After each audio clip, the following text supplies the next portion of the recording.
I knew the room would split before I even walked in, but I hadn't expected it to split that way.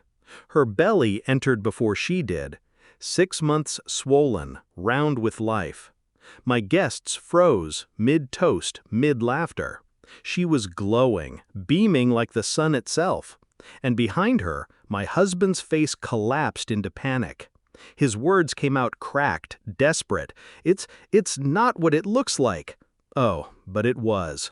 His mother smiled wide, radiant, as though a crown had just been placed on her head. She clutched her pearls, like this was divine news, not a crime scene. The baby shower decorations, pink balloons, white roses, soft music, turned into props of mockery. I stood, smoothed my dress. My child shifted inside me, as if reminding me who I was fighting for. I did not raise my voice. I did not cry. I only excused myself politely. And then, before the stunned silence could settle, I sent the link. The group chat lit up on every phone. One tap, and the truth bled into the room. DNA results. Her baby wasn't his. I walked out to applause. He walked out to silence. I wasn't always this composed. When I first met him, he was warmth.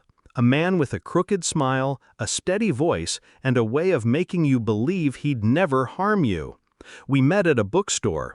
He handed me the last copy of a novel I'd been searching for, said, "It belongs with you." I believed him.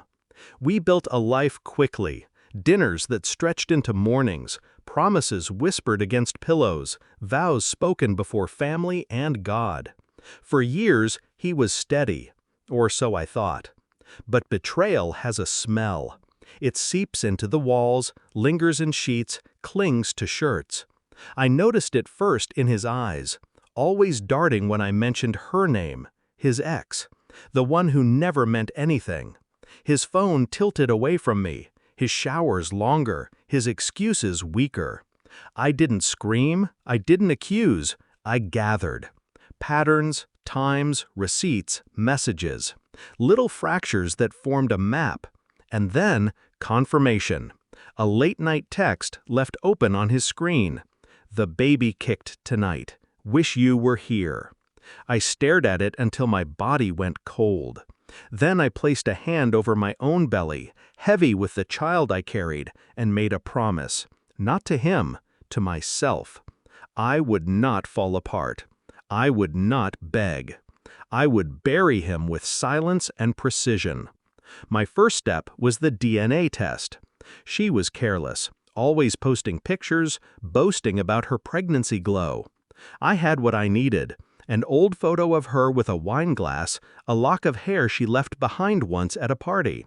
The kit didn't ask questions. Science only needed evidence. While I waited for results, I played the role of the perfect wife.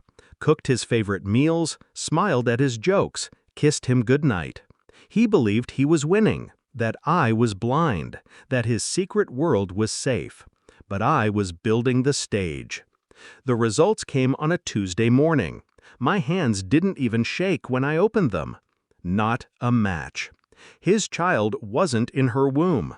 He was nothing more than a prop in her game, and she was nothing more than a dagger in mine. That was when my plan shifted. I didn't just want to leave him. I wanted him to be seen, to be exposed in the theater he created.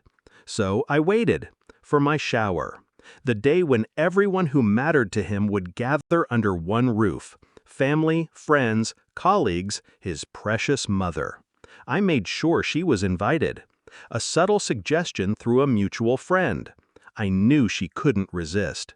And she didn't. When she walked in glowing, I didn't flinch. When his mother clapped her hands together like a child on Christmas morning, I didn't move. And when he stammered, breaking under the weight of his own cowardice, I didn't waste my breath. I only pressed send. The room turned theater in seconds. Gasps, whispers, eyes snapping from phone to man to woman. His mother's smile froze, cracked. The ex's glow dimmed, confusion painting her face as she scrolled through the report with trembling fingers. And him? He looked small, smaller than I had ever seen.